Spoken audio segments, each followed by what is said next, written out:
My name's Ricky Hayward-Williams. I'm a radio and club DJ, and in my line of work, I'm surrounded by people that like the odd spliff.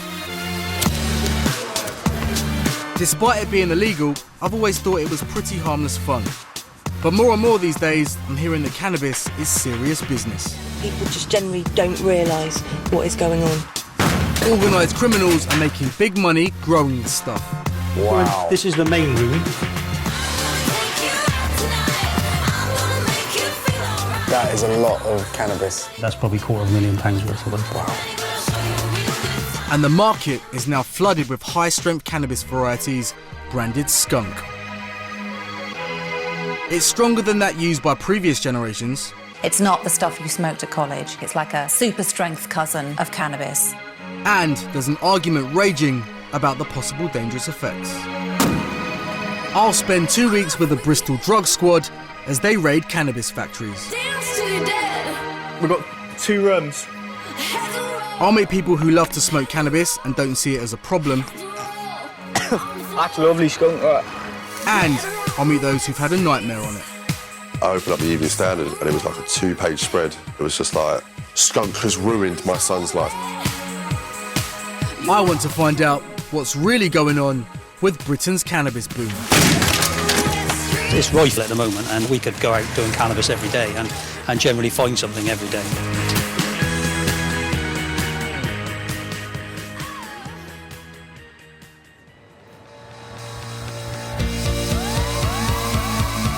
Recently, there's been a massive debate about how safe cannabis is, and the picture I'm getting is pretty confusing. On one side, you've got government advisors saying it's less harmful than alcohol. Then there are those who say smoking cannabis can be a huge health risk, especially to young people, whose brains are still developing and are more sensitive to the effects of the drug. The government has recently made the law around cannabis tougher, so smokers could get a criminal record if they're caught. Despite this, 3 million people in Britain regularly smoke cannabis, and many say it's just a normal part of life. So why is it such a big deal now?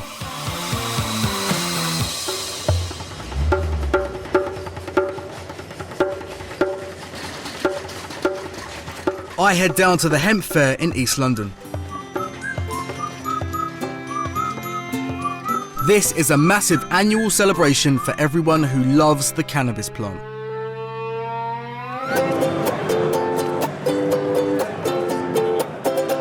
Exhibitors come to this expo from all over the world to show off their cutting-edge growing equipment. Wow. The latest in stoner chic and even new cannabis varieties. This is the Afghani Bull Rider strain, and we're entering it into the Cannabis Cup in Amsterdam. I think it's going to win. Yeah? Yeah. Good luck, man. Good luck. Thank you. I have to say, it all feels a bit weird, like an ideal home show for the cannabis community. I love it big time. I've been doing that for the last 9 years. Okay. It's a plant that is beyond my understanding. You know, I get mesmerized, hypnotized when I look at it. Really? Yeah. I hadn't realised just how passionate people are about cannabis. Millions and millions of people on the streets of the UK who smoke cannabis and use cannabis. There's no 2 ways about it. How much is the industry actually worth? How much would you say? Billions. Literally billions of pounds in the UK.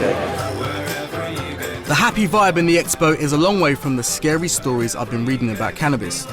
You almost forget it's illegal. Well, almost.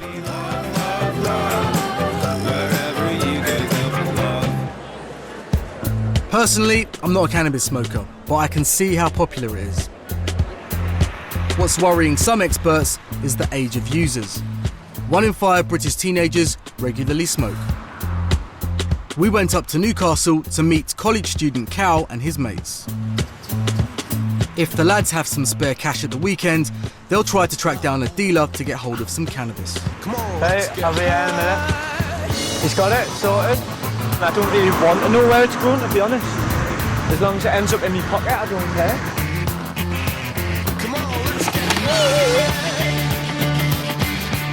The average age for first use of cannabis is 13, and 1 in 3 young males use the drug. What? That's lovely skunk, right? I was about 14 when I started, 15 maybe is when I started smoking. It wasn't for any particular reason, it was just the fact that a lot of people were doing it, so I thought I'll try it, and I liked it. But since I've started like my course in that, like college, I smoke a lot less. Them skins? Not all Cal's mates smoke, and there's no pressure on those who decide not to. Like these be my mates and everything, you want to join in with them. Like feel the same way they do, but it's just something that doesn't really tempt us. Cal spends on average 20 quid a week on cannabis, although he has periods when he doesn't smoke at all.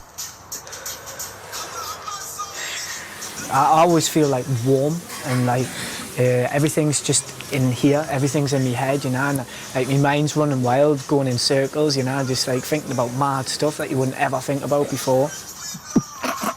And then obviously you get the daft effects like giggles and that, you don't even know why you're laughing, but you're in pain, you're laughing so much, and it's just a brilliant feeling. And it's like, I don't know, it just plays with your mind, and that's what I love about it. It just takes you out of the norm and puts you into a different reality.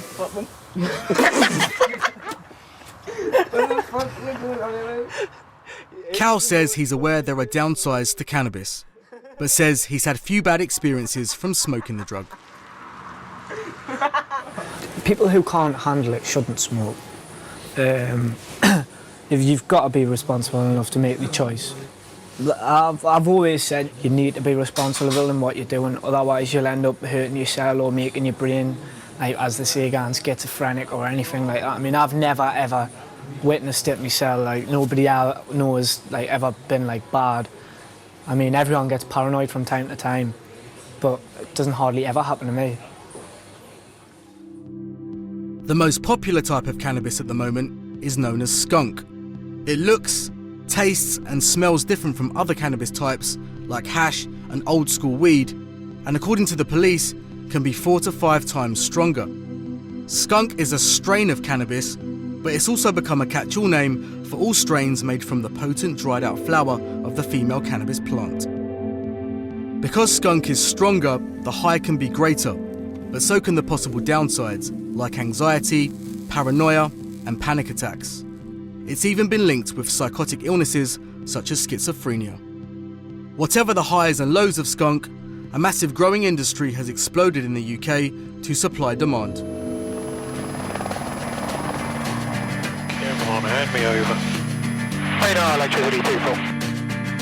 Electricity 2-4, this radar, good morning. I report these toilets face at... Police in the UK raid on average 8 cannabis factories every day, and indoor growing operations have started springing up everywhere, from inner city warehouses to suburban semis. Closing them down has become a major priority for the police. So right now I'm flying high above Bristol in a helicopter, and we're going to use some of the equipment that the police use to try and track down cannabis factories. Let's have a look. So Mark, where are we headed today? Where are we going to go fly over? We're going to have a look around the Clifton area of the city and take a look at a few properties over there. Show you what the camera can do. Cannabis factories create massive amounts of heat, and this thermal imaging camera can identify hot buildings. It belongs to electricity firm Western Power, who normally use it to spot faulty power lines, but they regularly help the police in tracking down factories. So Alex, with regards to the cannabis factories, what are you looking for exactly when you're looking at that screen? Well, ideally we're looking for any heat signature coming from a house. That could be any vent from the roof, something slightly different to a set of houses that it could be part of, and anything coming from any windows, anything from the top really. As the heat rises, it should give us a fairly good heat signature. I'm going to take it around to the right initially. Okay. The crew take me to see some houses in South Bristol that are already on the police radar for suspected cannabis production. Yep. So you've got a few heat sources there. Right, I can see them. And that is different, and that is definitely standing out from the other houses on that row, so that's definitely something they can go and have a look at. Do you want to look at one of the other ones? Yeah, we can do. The police use helicopters to patrol the skies several times a month to look for factories. There are so many properties below, it does make you wonder how many people are growing cannabis below. In just 25 minutes, we've spotted at least 3 suspicious properties. Look at those 2 windows compared to those 2 windows, around the guttering. little bit of rum on the top. Yeah, like that one there. Cool. Cheers. That's the other roof. Okay. The joys of technology. I had no idea that when I see helicopters in the sky, this is what they might be doing. With thermal images and intelligence on the ground, police drug squads can then request a warrant to break in and search a suspicious property.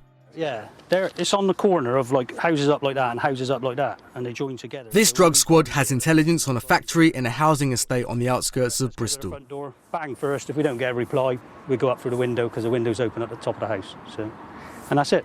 Right. Lately, cannabis factories have been cropping up in some of Britain's most ordinary-looking suburbs. How many gentle flowers grow in an English country garden? If they grow cannabis in a house in a nice street, they hope that it's well hidden and it wouldn't stand out. If we do find cannabis and the residents come out, I'm sure you'll hear, oh, I can't believe that was happening in there. I didn't have any idea at all. And that's usually what we're faced with. People just generally don't realise what is going on. We might have to force the door open. In the bathroom.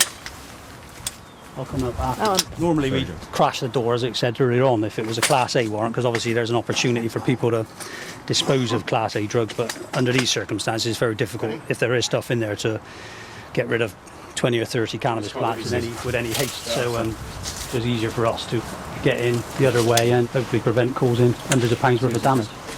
Yeah, I'd go up there. But Susie's the smallest, see, so we send her in. We've got 2 rooms. With cannabis plants confirmed in the house, easier access is required. I'm not sure that's how they do it on a telly. There's about 60-ish, we haven't counted them properly yet, little saplings, all laid up in individual pots. They'll bring them on in this room, and then you've got the more mature plants, which now they're being brought on for the actual waiting to start budding. This is certainly not a professional outfit. Theirs is much more sophisticated than this. This is just a simple, someone's having a go at it by the looks of it. But at the end of the day, someone's having a go at 80 plants, which potentially, that's 40 or 50,000 pounds potentially. So, it's a profitable business, really. No one's living here. This person has obviously just rented the house for the purpose of growing the cannabis. And this is what we're coming across quite often. And you see the area it's in, no one would suspect that a nice house like this in the middle of a housing estate would be used to grow cannabis. He's going to struggle with the amount of plants he's got to say it's for personal use. So, and the value of that's probably £50,000. So, I believe that's a commercial scale production of cannabis going on. So your rubbish bags, sheds full of them. There's probably up to 20 plants worth of cuttings in there. So I suspect we've got about 20 bags in there. So there's evidence of 10 previous crops. We found a council tax letter dated of July of this year, so we believe this is our person. When they talk about it between the mates who've grown before, grow a few plants in your bedroom, police will never know. They think they're not going to get caught. And then it's maybe the case with this guy. Maybe he started off with 10 plants, in the corner, and then just expanded his business from there. When it comes to arresting cannabis gardeners, police find the softly approach usually works. How we tend to do it with cannabis is arrange an arrest by appointment. That way it's convenient to us, it's convenient to them, and it will all get dealt with quicker, rather than chasing them all over Bristol, which can be a pain. If we know, if we speak to them nicely, then usually they come and hand themselves in. Please contact the Safe Bristol Drugs team in regards to your cannabis, and I'll put my sergeant's name on it so he knows who to ask for. Amateur growers like this one are becoming increasingly common. Not surprising when you look at the cash involved. With 4 crops a year, a cannabis grower can make up to 200 grand from a setup of this size. But if caught, they could expect a prison sentence plus the seizure of any assets earned from the crime.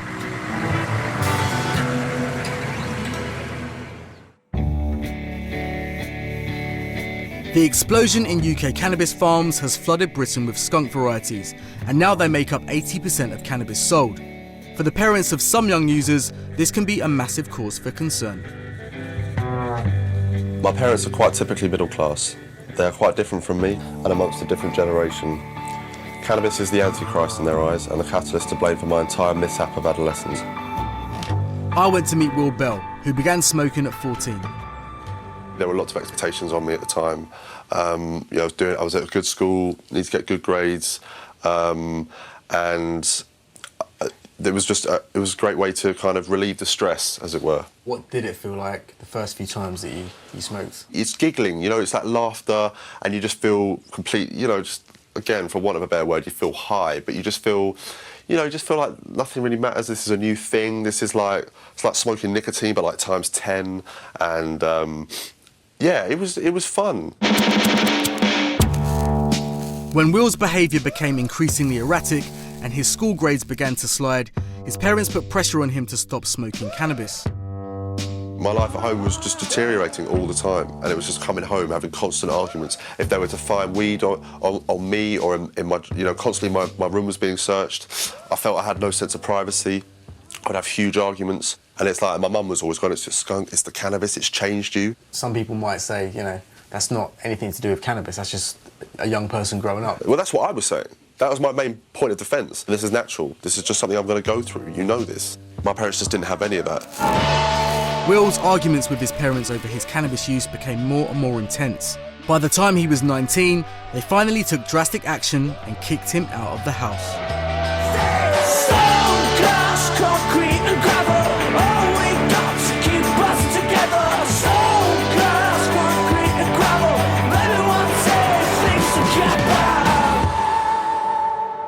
For Will's family, his behaviour had become just too much to take.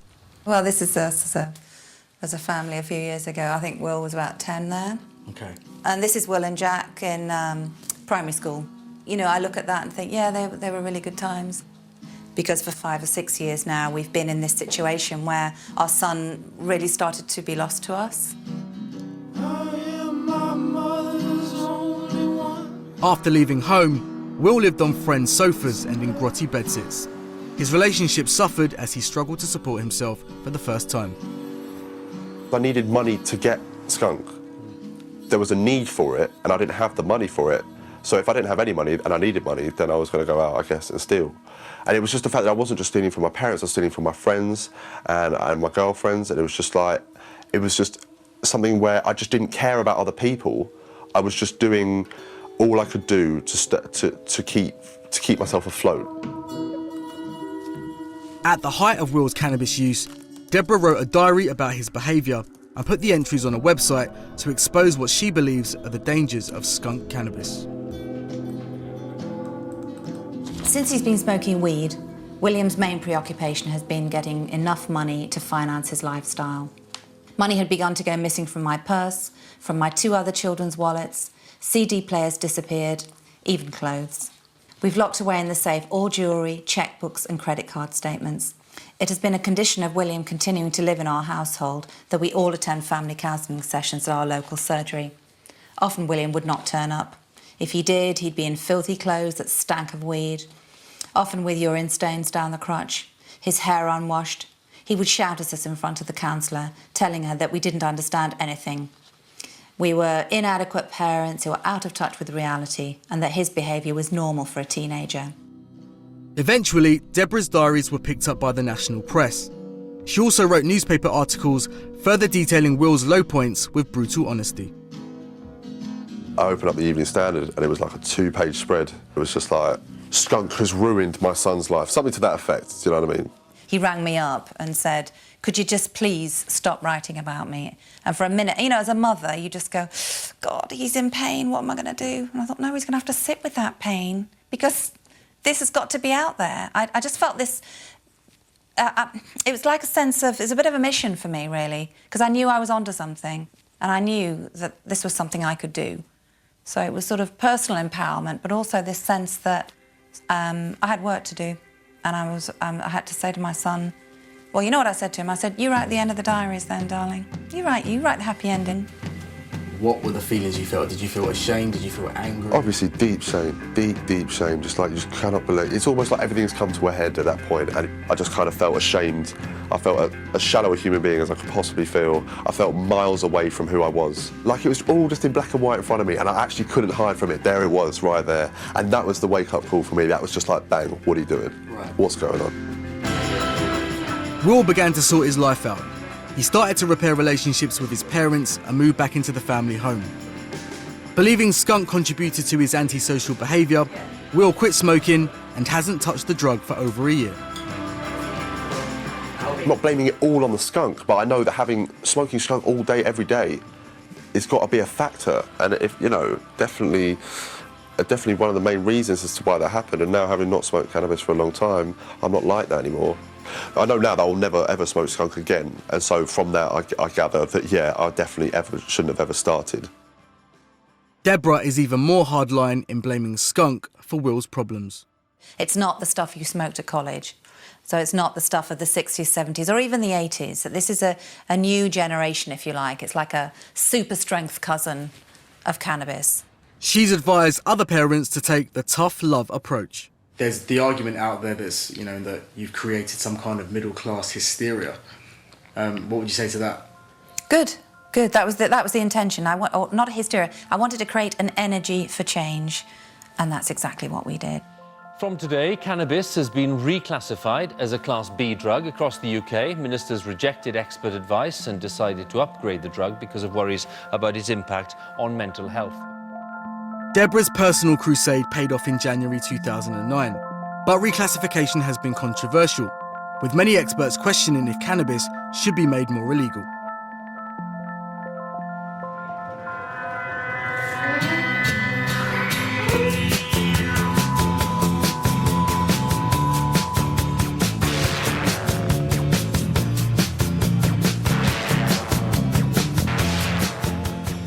In Holland, there's a much more tolerant attitude towards cannabis.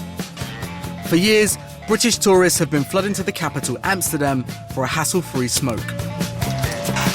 Lately, Dutch authorities have been putting more restrictions on cannabis cafes. However, the drug is still decriminalised here, which means smokers won't get arrested for sampling the coffee shop's extensive menu. G13 haze, amnesia haze, super silver haze, just all the haze really. Yeah. G13, there. Very, very good. Personal favourite, I think. Definitely. I think it's the one. Nothing in England will compare to that at all, man. I mean, obviously you can get some good homegrown stuff. Like, don't get me wrong, and it is good, but don't compare to out here at all. Whole different level, man. Yeah, whole different level. How much do you smoke a week? Oh, over an ounce and a half, something like that. Easy. It's bad, man. Yeah, that is fucking bad. alcohol. Yeah, you work. Man. Yeah, I don't work, so I sit about doing nothing all day. I don't smoke cigarettes like you neither. So every time I want a cigarette, I just smoke a joint. You know what I mean? Personally, I'm not like Paul. I like to get on with my day. I've got businesses every day. I get on with it. I go home. A joint for me is when I get home and I've done my shit. I want to go home and I want to relax. That's when I chill out and have a joint. The same way some people react with alcohol after they've had a long day at work. They want to go home and have a beer. But as far as I'm concerned, you get pissed and you get lively, and that's the difference, yeah? And alcohol creates violence, man. Weed doesn't do that. You just can't just chill out, man. Legalise the fucking stuff, man. Seriously. That's all I've got to say on the matter, that's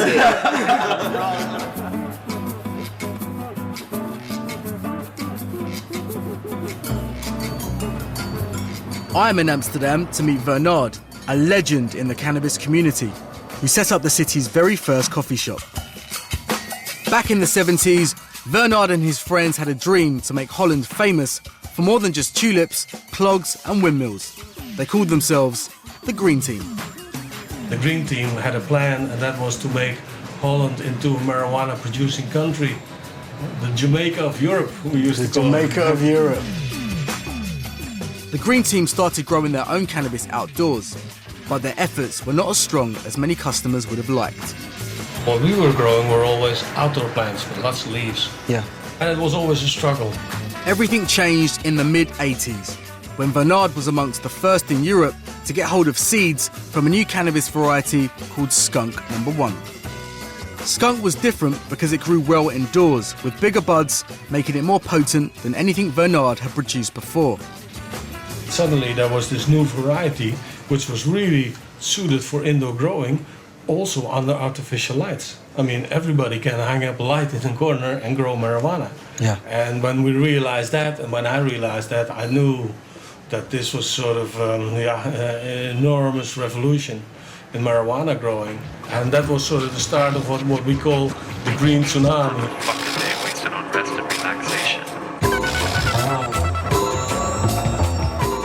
The green tsunami has contributed millions of euros to the Dutch economy through the popularity of the coffee shops.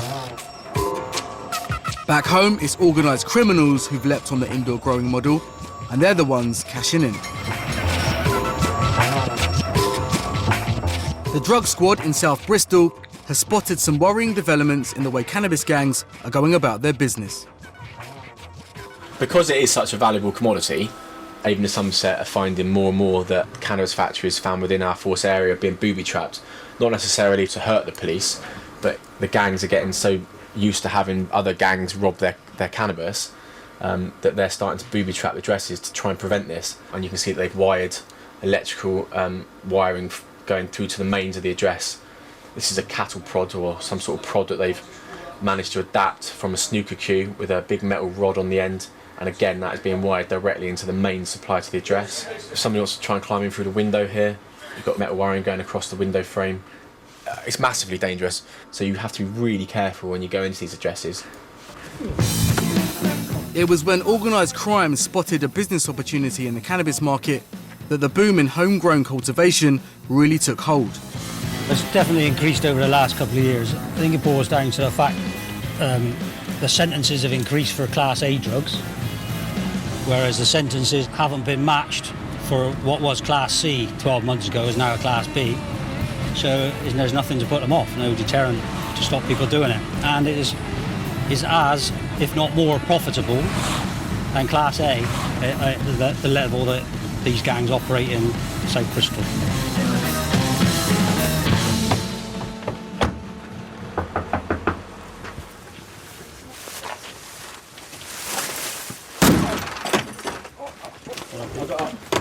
Please!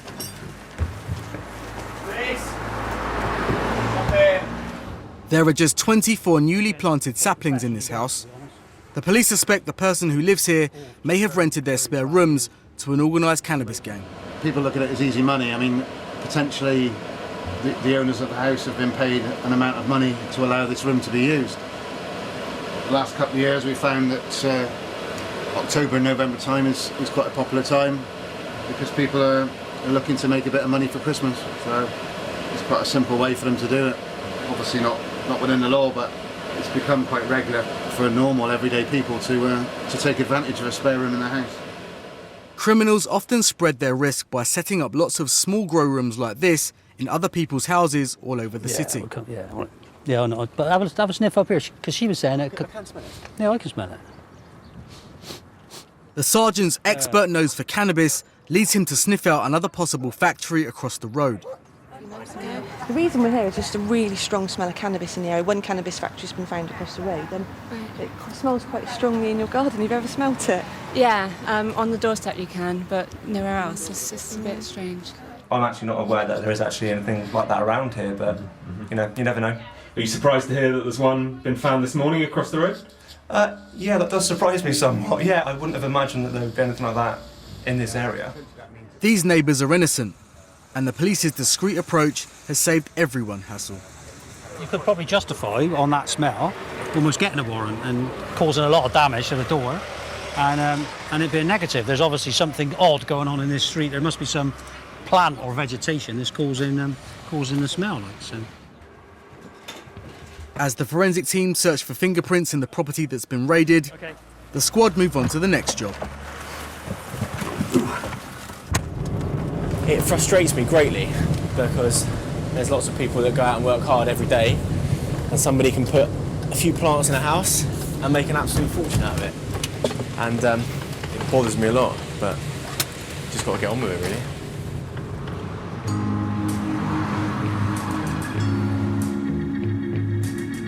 Gangs that pay ordinary people to use their spare rooms have become a major feature of the cannabis grow boom. So this is the place where it all went down? Yeah. The old house is still standing. Often, however, cannabis factories are being set up by gangs in rental houses, and the owners of the property have no idea what is going on behind closed doors.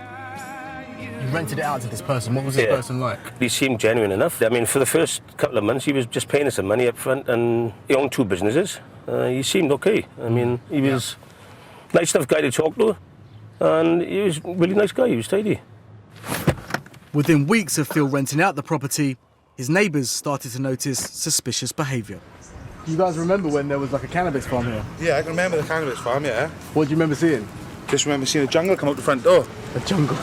That's all it was, just plant after plant after plant. There was hundreds of them. Yeah. Never seen nothing like it in my life before. Did you have like no idea? I had an inkling. I said, it's a bit dodgy how they're flipping windows and all that. Yeah. Because it's like one guy coming in back and forth, then all of a sudden, then flipping out.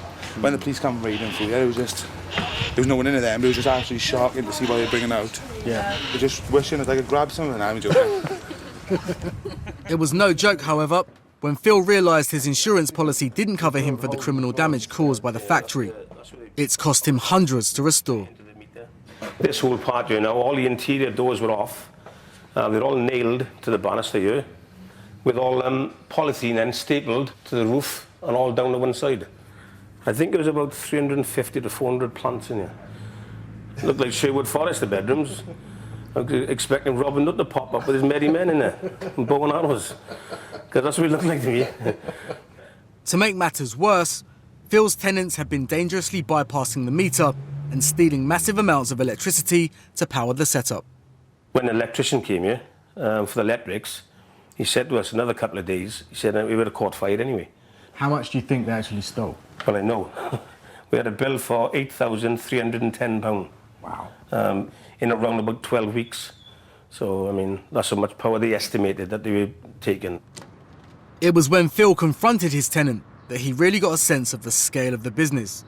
When he finally admitted to me that he did have cannabis grown in the house, he basically said to me he would give me 50, well, he pulled an amount of money out of his pocket, and he said there was £15,000 there. Wow, cash, just in cash, out of his pocket. Yeah, and he wanted to give me that just to leave him in the house for 2 weeks, because that was when the crop will be ready, and he reckoned it was 350,000 to $500,000 there in money. So, yeah. But I just basically told him to stuff his money, and I walked away from him. Got as far as the car, and he offered me £100,000. £100,000. If I left him there for another 3 months. And then you said... And I said, no, I don't want... I don't want any money. I could do with it. Yeah. I mean, who couldn't? We could all do it about 100 grand. Yeah, it's like that. If I'd thought about it quick enough, I could have sold him the house for 100,000. Just signed it over to him. I mean, people have told me I'm stupid not to take the money, but like I said, I'm not into drugs. I mean, never have been. Yeah. I've seen what they've done to a few of my friends, and I don't want it on the streets, especially around this area. You know what I mean? It's bad enough now. Yeah. I mean, never mind another £500,000 worth of cannabis on the streets. I respect Phil for refusing the cash and taking a stand against the criminals who invaded his house. It's good to touch the green, green grass of home.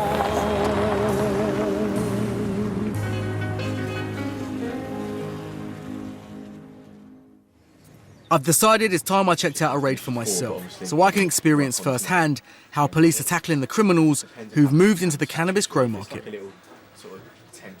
Before we set out, the team planned their raid using some surprisingly familiar tools. And do you know what? From this quality of picture, if someone was growing cannabis in this house, you'd be able to tell. From the shot? From the picture. Really? Yeah. You'd see condensation on the windows. Right. And mould usually growing on the windows, but that looks quite mouldy on that one. So, all very innocent applications, but they're very useful to us, you know?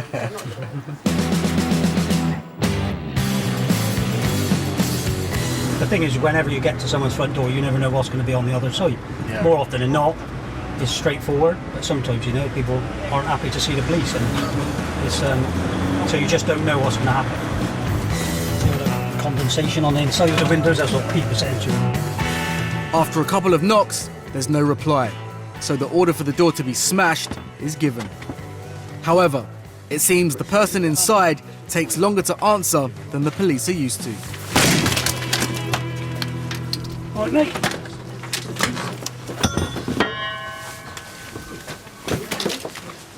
That's a copy of the search warrant there for your record. Well, you've got a basement, have you? Cannabis plants have been found inside, and while the suspect is being questioned, I'm given the all clear to investigate the crime scene myself. John, what's going on in here? There are some plants in here, not very many. Just try not to touch electric, so sometimes they can be a little bit iffy. Someone's got an awful lot of trouble for what is not very many plants.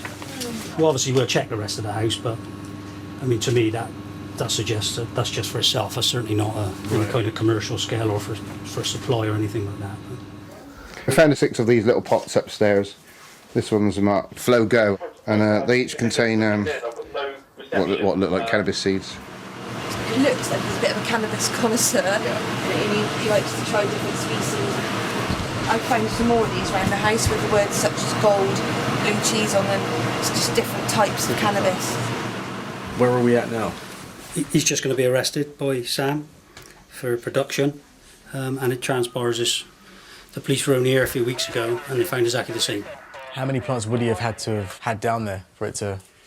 That's a problem we come across a lot, because no one will make a specific decision as to what number of plants constitutes something other than growing it for yourself, or what number of plants will constitute being concerned in the supply. So, but I mean, isn't it? That's his mum. Shall I tell her? No, maybe not. Yeah. Those growing cannabis for personal use will often get a fine or community service. Commercial growers risk going to jail for up to 14 years. From this raid, it's clear there are still old school stoners out there who love to grow a few plants for a hobby. But whether you're growing for yourself or you're growing to supply, in the eyes of the law, it's illegal. If you got the money, I think it would be funny. Recently, I've seen loads of high street shops that seem to be associated with the cannabis industry. I want to find out how they can be legal when smoking and growing cannabis isn't. I head down to Brighton to a shop called Skunk Works, run by some of the lads we met in the coffee shop in Amsterdam. So me playing devil's advocate here in the background. Title of the name of the shop, Skunk Works. Yeah. Explain yourself. Stick it on any computer, man, and it comes up as a small group of people working as a business, basically. It's a business term. All right, so Frank, say that I walk in off the street, I come up to you, behind the counter, and ask for a bit of skunk. I'd probably do one or two things. I'd either just point, because it's so pathetic I can't even waste a breath on telling you that it's stupid, or I'd rise to it probably and say, yeah mate, oh, and when I've seen them rise up, I'd just say, get out. Everyone knows it's illegal. This shop is known as a head shop, specialising in smoking accessories. But I'd never realised just how versatile the products on sale could be. First up, the cookery range. If you want to look down here, all these products are related to the kitchen. This particular one here is a herb grinder, yeah?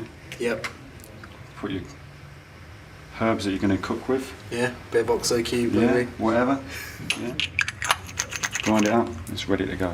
Right. Yeah. There's multiple use for them. That's been one example.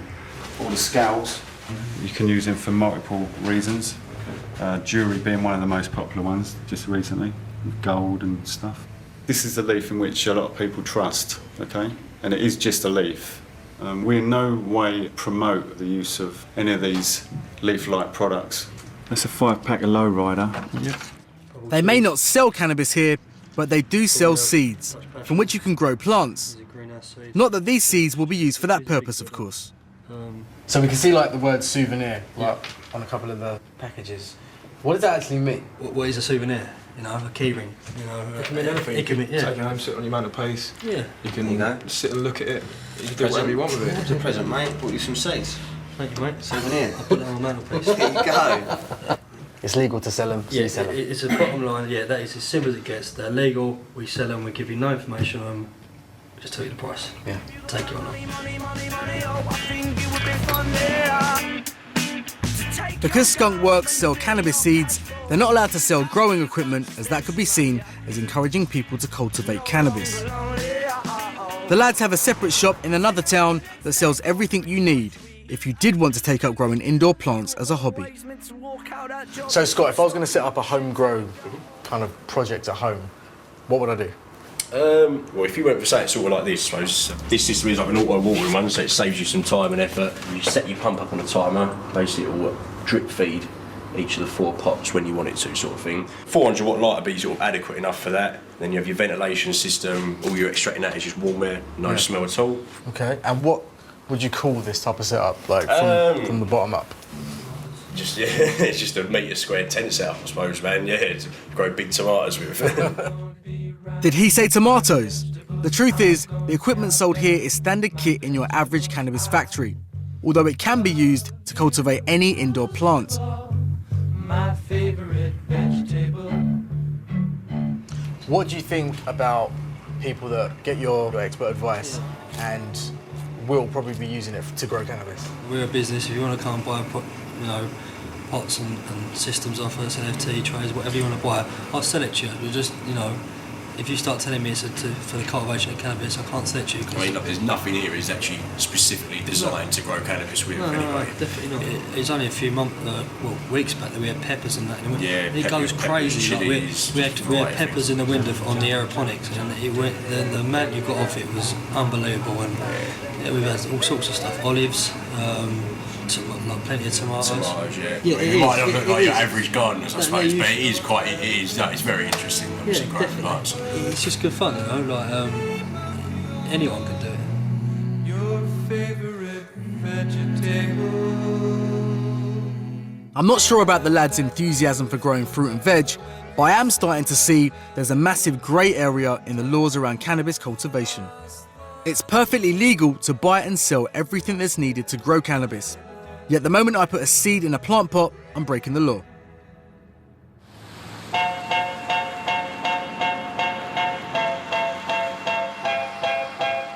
Back in London, I'm off to meet a man called Phil Walsh, who's planted many cannabis seeds in his time and has the criminal record to prove it. Hi, Ricky.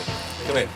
Oh, this is the garden area, which is where I used to grow, where the plants have been seized from various occasions in my life. This one's normally for the sweet peppers and chilies, but this is the one that I'd normally have grown in previously. Phil started growing when he was 17 and doesn't see it as a crime. In fact, he reckons it's the only way to guarantee he's smoking good quality gear. So Phil, why did you decide to grow your own cannabis plants initially? Initially, it was to avoid dealing with criminals and contaminants. It means that I don't have to buy off of kids on bicycles, because that's the state of the situation in half the estates of Britain at the moment. You've got 10 and 11-year-old children running around selling cannabis laced with ground glass, for instance. So then you started growing your own for personal use? Yeah. And then how did that kind of develop? I just realised that there was a viable market in the seed production side of things, and my interest just got greater, really. Soon, Phil wasn't just growing a few plants to smoke, he'd started crossbreeding plants to create seeds for his own cannabis strains. He says his experiments led him to have 300 plants. I can tell that you're a purist. Yeah. But how did you go about convincing the judge that you had 300 plants just for your personal use? Well, that's basically, a lot of plants. Yeah, a lot of plants, but you've got to realise that you've got plants this big when they come in. Yeah. And I might have had maybe 30 plants, full size. He realised that what was going on, the way the things were marked up, that I was doing something other than drug production. Right. Now, this is my private seed collection. There are a lot of seeds. Yeah. Phil has hundreds of ungerminated seeds in his collection. He spent years trying to perfect his own varieties. These are my own brand of seeds. Obviously, I can't do this anymore. So if you was to get caught cultivating one of those? Again, I'd almost certainly go to prison this time. Could be for up to 14 years. It seems a bit strong for growing a plant, especially one that can't kill you.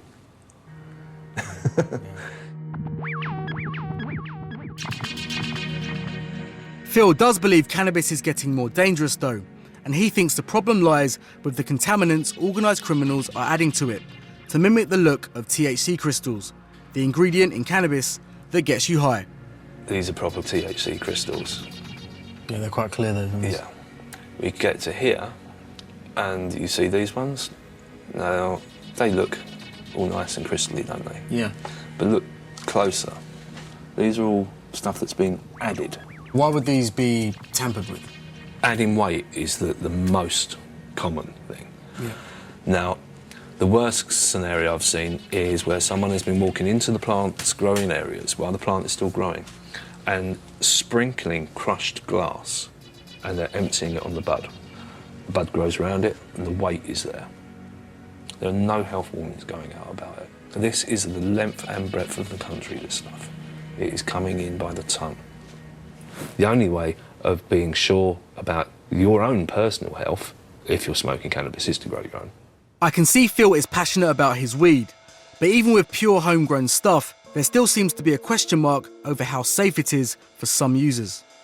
Alan Johnson dismissed Professor Nutt last week after he said cannabis was less harmful than alcohol and cigarettes, and criticised the decision of ministers last year to upgrade the drug to Class B. If top scientists and politicians can't agree what the dangers of cannabis are, no wonder I'm confused. I've met people who say they can lead a normal life while smoking cannabis, but for others, it can send their lives totally out of control. That's Guy on his 18th birthday. Kate Summers first noticed her son Guy was smoking cannabis when he was 16. I didn't encourage it, but I just thought it was another phase that he was going through. I thought, well, you know, at least he's here and he's in his bedroom, he's not wandering the streets with a bottle of vodka in his hand or something. Thought it was relatively safe. 9 times out of 10, they were upstairs in the bedroom, him and his mates, with guitars, writing songs, smoking. I didn't realise at the time how much he was smoking, but yeah, it was obviously smoking morning till night then. He was changing very quickly, wasn't he? Yeah. Wasn't the happy-go-lucky boy that was my older brother. It was a completely different person, wasn't it? Yeah. It was on the night of Guy's 17th birthday party that the family realised how erratic his behaviour had become. Instead of the usual devastation, house absolutely wrecked, Guy was sat in the corner, having completely lost his rag with somebody who had done something, started shouting and get everybody out, and actually frightened his friends to death. I sat up with him all that night talking, and it was obvious that he was really quite unwell by that stage. Very paranoid, depressive, suicidal, frightened because he didn't know why he felt like that. And then the next day I took him to the GP, who referred him to the psychiatrist, and everything went from there, really. I thought there was more to it, not just the cannabis. It was weird that something so little could have such a big effect on someone's life. Psychiatrists recommended Guy stop smoking cannabis, which he largely managed to do, although there was little improvement in his health. It's very frightening to see your son like that. Any child love you like that. It's very frightening. You don't know what to do. Over 18 months, the family's life had become completely dominated by Guy's illness. I'd taken him to the doctors in the morning. He'd got a prescription for some medication, which I dropped off at the chemist's and said to him, well, I'll bring them home later when I come home because you don't need them now, do you? And he didn't need them then. Went back to work, and I was only back at work for about 10 or 15 minutes, and I thought, I don't know, I'll go and get his tablets now, I'm not quite sure. And just, there was something, I don't know, for whatever reason, I went and picked up his medication and decided to drop it in, and came in, and he was in his bedroom hanging from his bed frame. So he had a bunk bed with a settee underneath it behind, and he was hanging from there.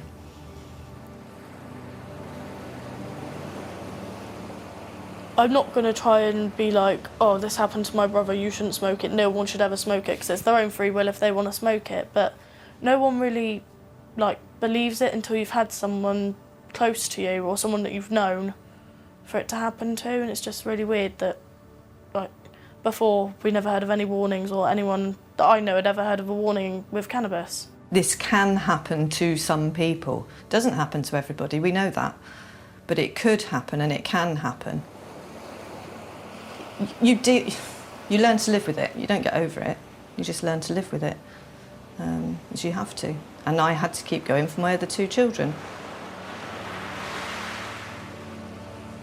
The verdict at Guy's inquest said he had suffered a drug-induced psychosis.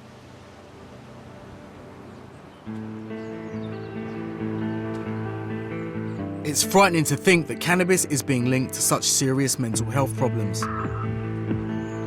I want to find out more about what's being done to investigate the effects cannabis has on the brain. Psychiatrist Dr. Oliver Howes is a leading researcher in this field and is halfway through a major study investigating why some people might experience psychosis if they smoke cannabis. If somebody smokes a lot of cannabis, how do we know, can we prove that that's linked to, schizophrenia and psychosis in general? It's very hard to prove a link, absolutely.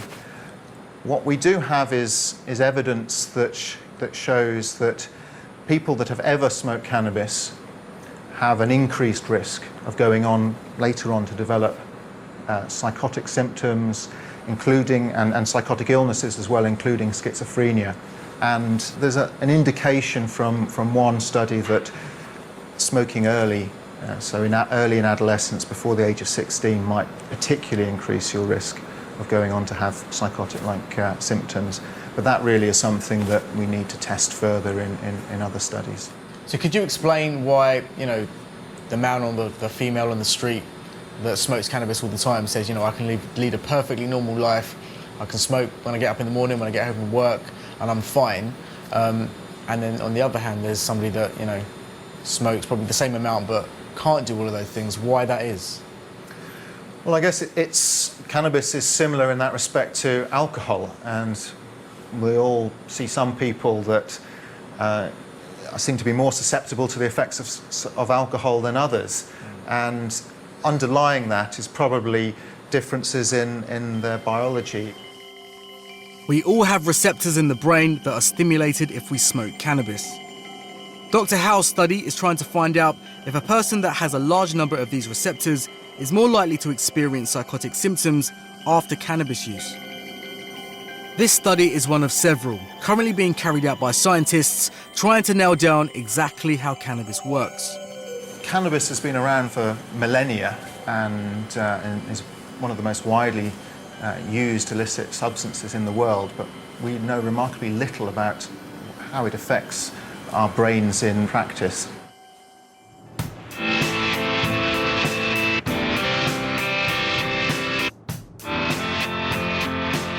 It's scary how little we know about the dangerous effects cannabis could have on the brain.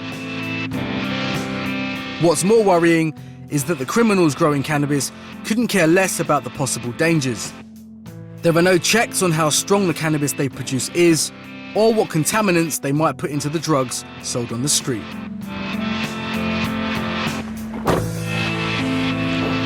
I've had a call from the drug squad in Bristol asking me to come down one last time to see a big factory they'd raided that morning. Come on, fellas. So this is pretty big. Yeah, it's a proper professional setup.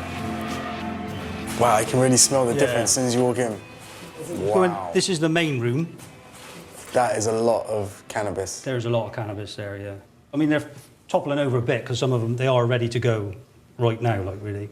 So you caught this guy just in perfect time, basically? This ideal scenario, isn't it? Because someone was just envisaging selling this on the street and now, it's going to go and incinerate it. There's just so much of it. Wow. It really is something. That's just massive. Look at the size of that. Huge. I never thought we were going to get to see something like this on this scale. Whoever's done this has done a really good job. They're the biggest that we probably ever seized. The amount of flower and head that each plant has produced right the way down to the roots. And I mean, just that bit there, you know, it's like a fiver's worth of cannabis just there.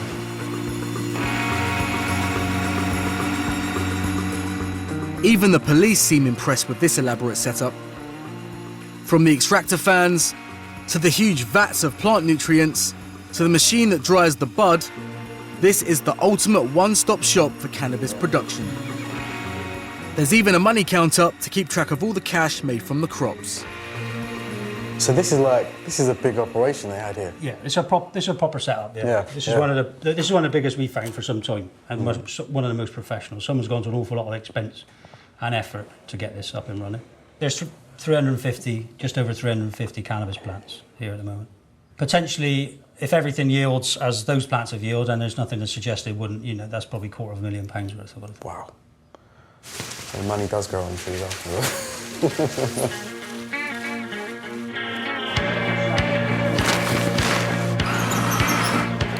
I'd love to have helped the guys tidy up, but only police professionals are allowed, so that each plant seized can be carefully accounted for.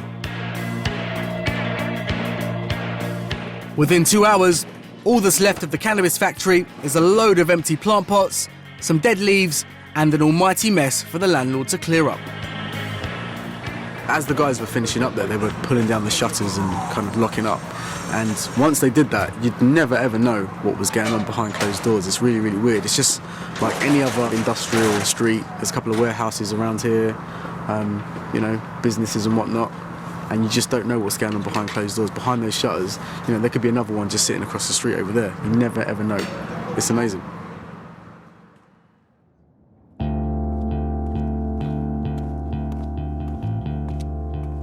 What I've learned over the past few weeks is the cannabis scene in the UK is pretty confusing. Some people clearly have major problems smoking the drug, whilst others see it as harmless fun. And some people grow the plant for a hobby, while serious organised criminals are making huge sums from their crops. What I do know is the cannabis grow boom shows no sign of slowing down, and secret cannabis farms could be cropping up in a street near you.